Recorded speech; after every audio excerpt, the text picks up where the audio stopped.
ब्रह्मवेद प्रथम खंड द्वितीय अध्याय। ब्रह्म।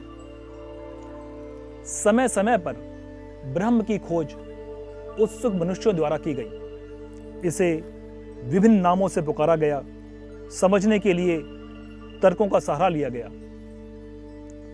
न समझ आने वाले सिद्धांतों को परखा गया। ऐसा भी हुआ जब विचार शून्य हो गए और ब्रह्म का स्वरूप भी शून्य नजर आया। इसी कारण से न ब्रह्म का सत्य ही एक जैसा दिखा, न ब्रह्म का रूप ही एक सा अनुभूत हुआ। ब्रह्म के सब विचार हमेशा बदले हुए प्रतीत हुए। प्रत्येक बार जानकर एक नया प्रारूप उभर कर आता रहा। कभी कभी समान स्वरूप भी भिन्न जान पड़ते हैं और भिन्न स्वरूप भी एक से प्रतीत होते हैं। ब्रह्म दिख जाने पर भी दिखाई नहीं देता और सुनाई देने पर भी सुनाई नहीं देता। ब्रह्म यदि मनुष्य को छू ले और मनुष्य को उसका स्पर्श अनुभव न हो तो क्या ब्रह्म स्वयं को छिपाना चाहता है? ब्रह्म तो सब और व्याप्त है, फिर वो कैसे छुप सकता है? मनुष्य स्वयं ब्रह्मांश होने के बाद भी ब्रह्म की साधारण प्रस्तुति से प्रभावित नहीं होता। दिख जाने पर भी मात्र इस कारण से नहीं पहचानता क्योंकि उसकी अपेक्षाएं कहीं अधिक हैं। ब्रह्म का स्पर्श भी अनछुआ लगने लगता है जब मनुष्य ब्रह्म को अपने से अलग मान लेता है। जानकार लोग ब्रह्म को सहज ही समझ लेते हैं। जानकार मनुष्य ब्रह्म को आकाश एवं धरती में आसानी से देख लेते हैं। ऐसे लोग ब्रह्मदृष्टा होते हैं। जानकार लोग ब्रह्म की आकृति को पहचान लेते हैं और उनका जो भी स्वरूप हो, भले ही वो जीवित अथवा स्थिर रहे, उसका भान उनको हो जाता है। ब्रह्मदृष्टा के लिए तो ब्रह्म हाथी, सिंह, कछुआ, मछली, बरगद में भी अपना रूप दिखा सकता है। ब्रह्म के लिए किसी दलदल या नदी में प्रकट होना क्या कठिन है, परंतु उसको अनुभव केवल ब्रह्मज्ञानी ही कर सकता है।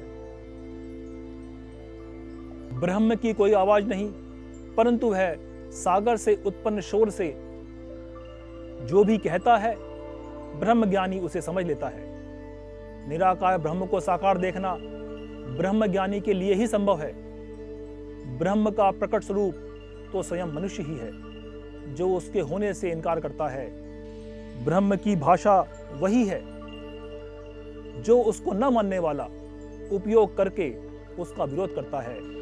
ब्रह्म का चमत्कार तो वही अल्पज्ञानी है जो कुछ न जानकर भी ब्रह्म का कृपा पात्र बना हुआ है, जिसका जीवन स्वयं ब्रह्म का उपहार है। कोई मनुष्य भले ही ब्रह्म का विरोध करता है तो भी वह ब्रह्मांश ही रहता है। ऐसे मनुष्य से किसी ब्रह्मज्ञानी को विवाद करने की आवश्यकता नहीं। ऐसे विवाद कुतर्क उत्पन्न करते हैं जिससे ज्ञान का ह्रास होता है। हो सकता है ऐसे में ज्ञान की प्राप्ति हो जाए तो भी विवाद से बेहतर चिंतन है। यदि विरोध की भावना से भीतर के सत्य को जानने की अभिलाषा है तो भी चिंतन ही सही मार्ग है। चिंतन से जो भाव उपजते हैं वे ही ब्रह्म का मार्ग सुझाते हैं। ब्रह्मज्ञानी यदि नया मार्ग चुन ले तो भी आश्चर्यचकित होने की आवश्यकता नहीं। केवल इतना जान ले कि ऐसा कोई विचार नहीं जो ब्रह्मज्ञानियों ने पहले प्रकट न किया हो। वे सभी तर्क जो आज दिए जा रहे हैं उनका प्रयोग हजारों बार पक्ष या विपक्ष को स्थापित करने के लिए किया जा चुका है। वह मार्ग जिसे आज छोड़ने के लिए कोई विवश है, उसी मार्ग पर चलकर कई ब्रह्मज्ञानी ब्रह्म को जान पाए हैं। ऐसा कुछ नहीं जो आज से पहले कई बार दोहराया ना गया हो।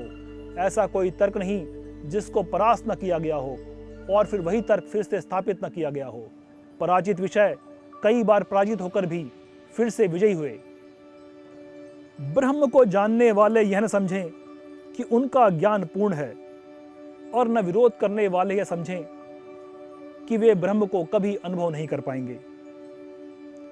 अपने प्रयासों से सभी ब्रह्मांश स्वयं को पा लेंगे और फिर भूल भी जाएंगे। ऐसा हमेशा से होता रहा है और होता रहेगा। पारस्परिक तर्क वितर्क न करके पारस्परिक चिंतन ही ज्ञान का मार्ग प्रशस्त करेगा। ब्रह्म का चिंतन ही व्यक्तिगत शोध है। यह चिंतन सामूहिक भी संभव है। प्रत्येक मनुष्य समूह में रहकर भी व्यक्तिगत रूप से ही ब्रह्म को अनुभव कर सकता है। ब्रह्मांश के लिए ब्रह्म को जानना इसलिए भी आवश्यक है क्योंकि इसी तरह वह अपने अस्तित्व को सुदृढ़ कर पाएगा। विश्वास और ज्ञान दोनों ही ब्रह्म को जानने के तरीके हैं। यदि विश्वास न हो तो ज्ञान को प्राप्त करें, और ज्ञान पाने में कठिनता लगे तो विश्वास करके ब्रह्म ज्ञानी का अनुसरण करें। विश्वास तथा ज्ञान दोनों ही एक दूसरे के पूरक हैं। विश्वास से ज्ञान मिलता है और ज्ञान से विश्वास उत्पन्न होता है। यदि एक पक्ष भी कमजोर है तो दूसरा स्वयं ही दूषित हो जाएगा। विश्वास का आधार ज्ञान है और ज्ञान का आधार विश्वास। प्रश्न का उत्तर ज्ञान है। अनुत्तरित प्रश्न जिज्ञासा उत्पन्न करते हैं। जिज्ञासा ज्ञान प्राप्त करने का प्रथम संकेत है। उत्तर न मिलने पर निराश होना अज्ञानता है। उत्तर न मिल पाने का विश्वास घोर अज्ञानता है। उत्तर पाने के प्रयास की सफलता पर अविश्वास तो मनुष्य के नाश का सूचक है। जो प्रश्न पहले से अनुत्तरित था और प्रयास से उसका उत्तर मिल गया हो, उसको सत्य स्थापित न हो जाने तक गलत समझना तो स्वयं को अज्ञानता के गड्ढे में दबा देना है। प्रत्येक उत्तर का चिंतन तर्क के पक्षकार और विपक्ष को करना ही चाहिए। नए उत्तर की सत्यता जानने के लिए चिंतन व अनुसरण रूपी प्रयोग करें, और ऐसे ही प्रयोग पुराने उत्तरों पर भी करें। विषय का चिंतन करते हुए विषय को आचरण में ढालना प्रयोग का सही रूप है। ब्रह्म को समझने, देखने, सुनने से पहले ब्रह्म के ज्ञात सिद्धांतों को अपने चिंतन और आचरण में प्रयोग करें। ब्रह्मवेद प्रथम खंड द्वितीय अध्याय ब्रह्म समाप्त।